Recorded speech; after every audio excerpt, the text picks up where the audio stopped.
Hi there and welcome to Mr. Allegra's Spanish 2 Grammar video number 1, based off of, or loosely based off of, our story Nada Es Perfecto. Today's topic is noun and adjective agreement.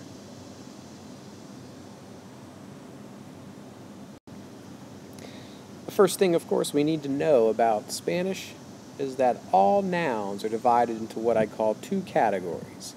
L words, meaning those that start with the article L, and la words, those that start with the article la. On this page, we're going to focus on the L words. Here's what you need to know.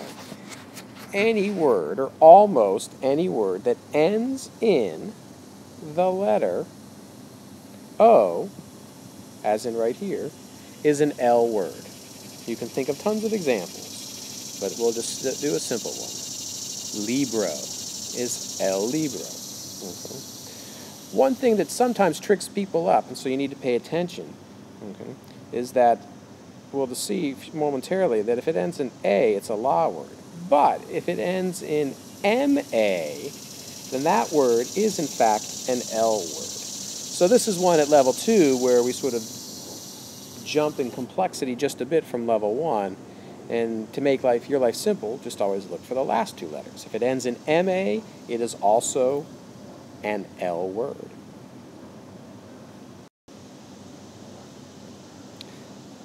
The second group, of course, are la words. And as we can see, there are three main ways to tell if a noun is a la word. Either it ends in the letter A, or it ends in D-A-D, or it ends in C-I-O-N, hence Theon. And the examples that we could come up with this are la ventana, la ciudad, or la vacación. So there are three ways to tell if a noun is a la word, and these are what we need to know, as compared to the two ways that we can tell if a word is an L word. That's an area that you should study and make sure that you know the difference between the two. As far as, and please don't forget, there are two words that we will commonly use that are actually irregular or crazy. The first is the word dia, or day. It's actually el dia, even though it ends in the letter A.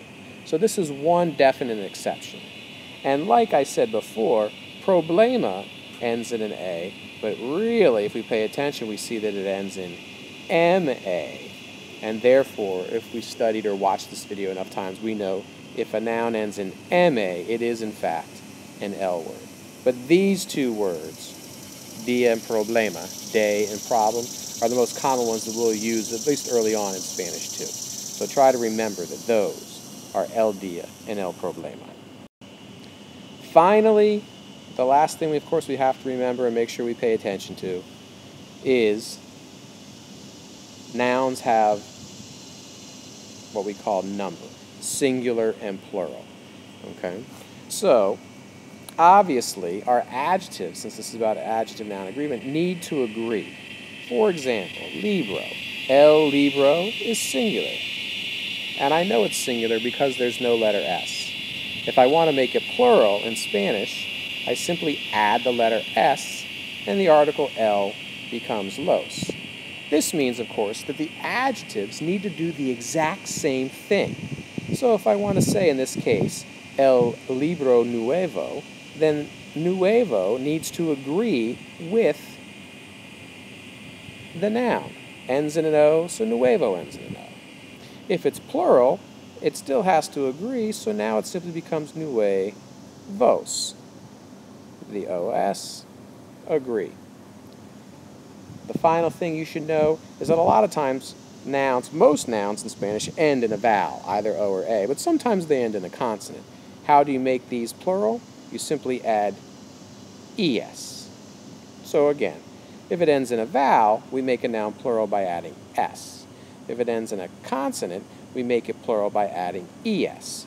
In either way, since this case is plural, the adjective still has to agree, nuevos, because papel is el papel or los papeles. Feel free to watch this video again or to come and see me if you want to have specific examples that you can practice on your own.